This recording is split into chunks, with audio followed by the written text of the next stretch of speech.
कैसे हैं आप सभी? मैं आशा करती हूँ आप सभी लोग स्वस्थ और प्रसन्न होंगे। आज हम हमारा पाठ निबंध लेखन को पढ़ेंगे और समझेंगे। आइए इसे प्रारंभ करते हैं। ये है पाठ 21 निबंध लेखन ऐसे राइटिंग। निबंध लिखना एक कला है। निबंध लेखन के अंतर्गत हम विषय विशेष पर अपने मन के विचारों को प्रस्तुत करते हैं। निबंध लिखते समय हमें ध्यान में रखना चाहिए कि हम कभी भी निबंध में किसी भी बात को बार बार न दोहराएं। अपनी वर्तनी में, अपनी लेखनी में अशुद्धियां कम से कम हो तथा शब्द सीमा का ध्यान रखना चाहिए। निबंध लेखन एक कला है।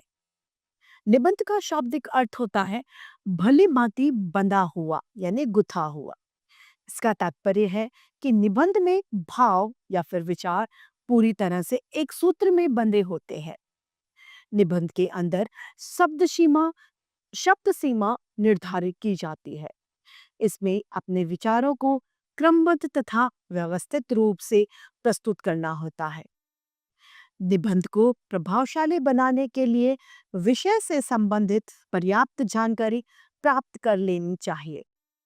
इसमें कल्पनात्मक शक्ति व रचनाशीलता का प्रयोग किया जाता है। निबंध लिखते समय हमें ध्यान में रखना चाहिए कि निबंध की रूपरेखा बना लेनी चाहिए। निबंध की जो भाषा है वह सरल व प्रभावपूर्ण होनी चाहिए। भाषा ऐसी हो जो सामने वाले को समझ में आ सके।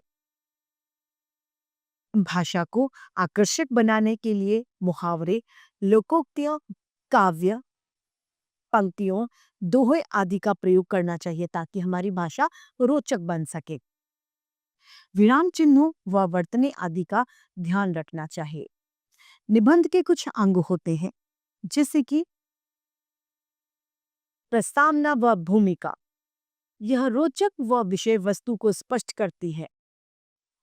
दूसरा है विषय वस्तु।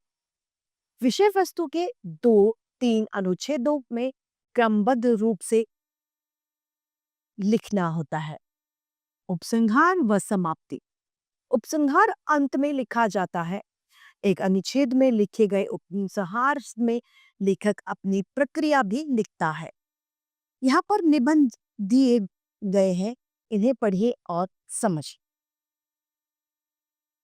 पहला है हमारा प्यारा भारत देश। मुख्य बिंदु है प्रस्तावना। अनुपम प्राकृतिक सुंदरता, अनेकता में एकता, सभ्यता का जनक, विकासशील देश तथा उपसंहार। अपना देश और अपना गांव सभी को भाता है यानी अच्छा लगता है।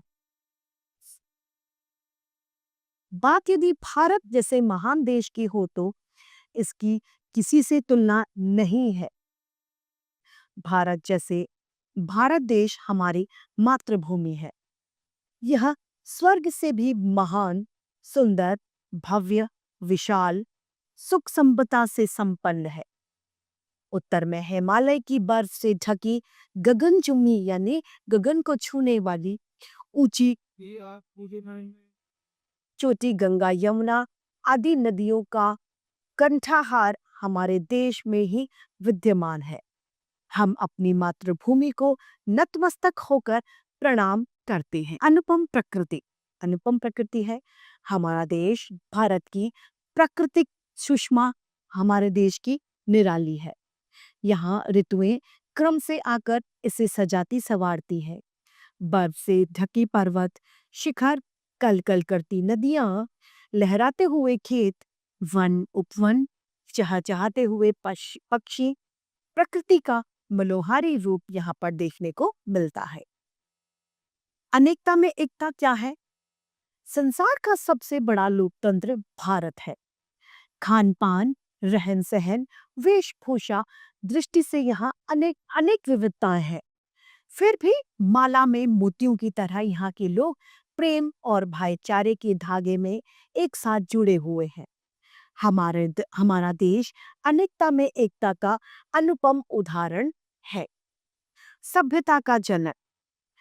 भारत को विश्व सभ्यता का पिता माना जाता है।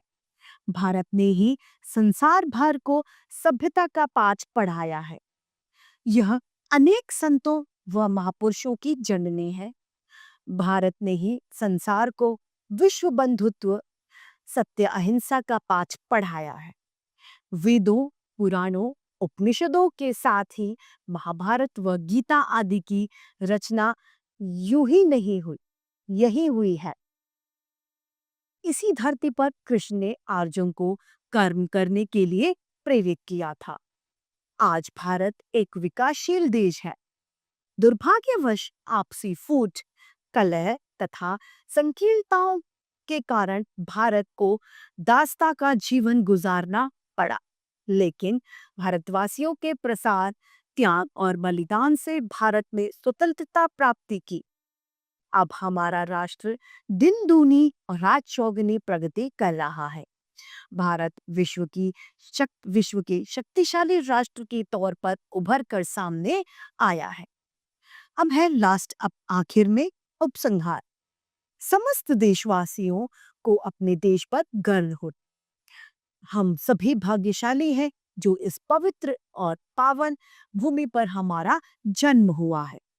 हम सभी प्रभु से यही प्रार्थना करते हैं कि जीवन अर्पण यानी जीवन भर देश की उन्नति के लिए प्रयासरत रहे और इसकी सुरक्षा के लिए सतर्क रहें।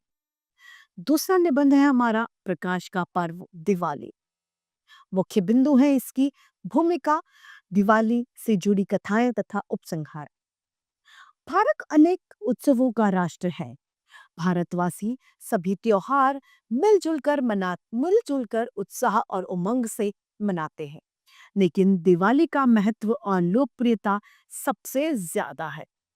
यह त्योहार कार्तिक मास की अमावस्या को मनाया जाता है।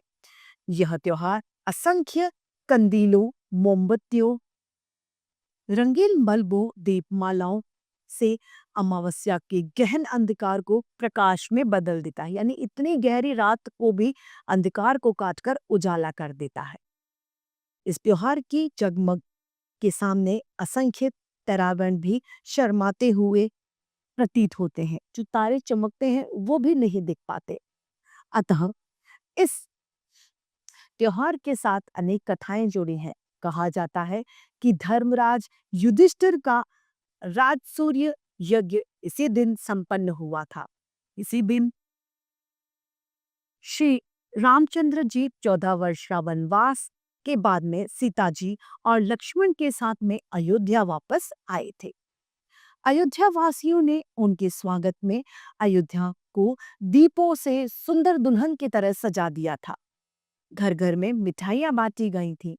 यह त्योहार तभी से आनंद, उल्लास और विजय का प्रतीक बन गया है।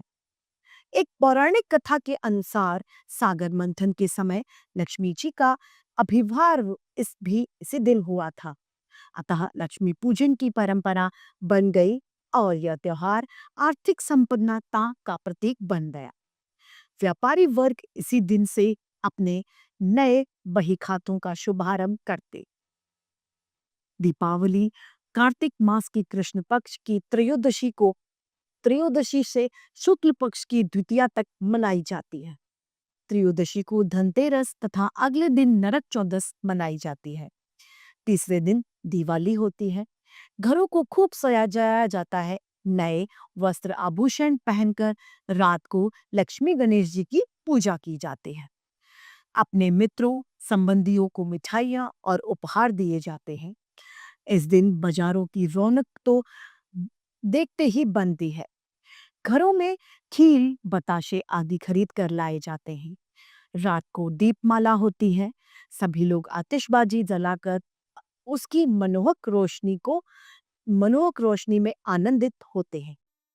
दीपावली से अगले दिन गोवर्धन पूजा और द्वितीया को भाई दूज भाई बहन की रक्षा हेतु उसके माथे पर तिलक लगाती है।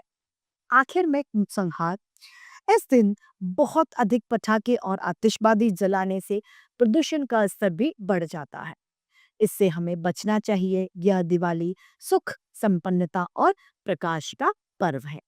तो इसी के साथ हमारा ये पाठ निबंध लेखन समाप्त होता है। मैं आशा करती हूँ आप सभी को यह पाठ भलीभांति रूप से समझ में आया होगा। आज के लिए इतना ही। फिर मिलते हैं। धन्यवाद।